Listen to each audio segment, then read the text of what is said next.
maadaama xafladan mar hore la sii sheegay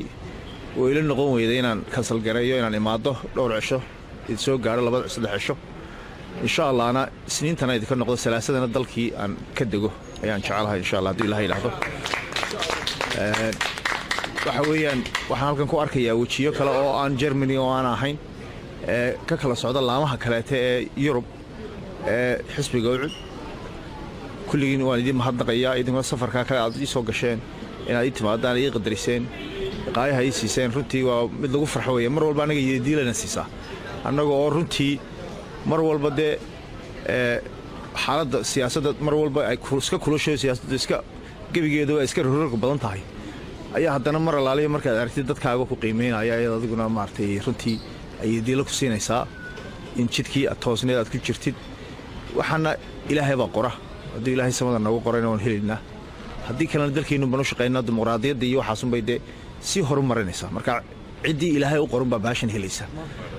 waxba yaa cidna dhabarka laga taaban cidna la waalin cidna maartay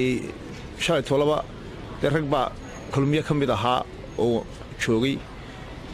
maantana ilaahay waxaan uga rajaynaya xisbiga kulmiyana inuu boggooda burcad isu mariyo oo aanay aafadaa iyo dhibaatooyinkaa iyaga kala dhex yaalla aanay dalka ku soo fidin iyaga unu ku adkaato xisbigana aan la burburin ee iyagu ay maartay heshiis galaan xisbi qaran in la dumiyaa in la dhisaa waa wax adag weeyaan laakiin in la dumiyaa xisbi qaran waa wax fudud weeyaan walaalta xisbigii udub ee baxada lahaa ee xisbi ka weyn ba aanu jirin ee ugu horeeyay xisbiyada mar qurun baxadka ka baxay waxyaalaha dadku xisbiyadu cadadka uga baxaan waa xaq darrada ay uga baxaan marka xaq darra timaado cadaalad darra timaado xadkay ka baxaan oo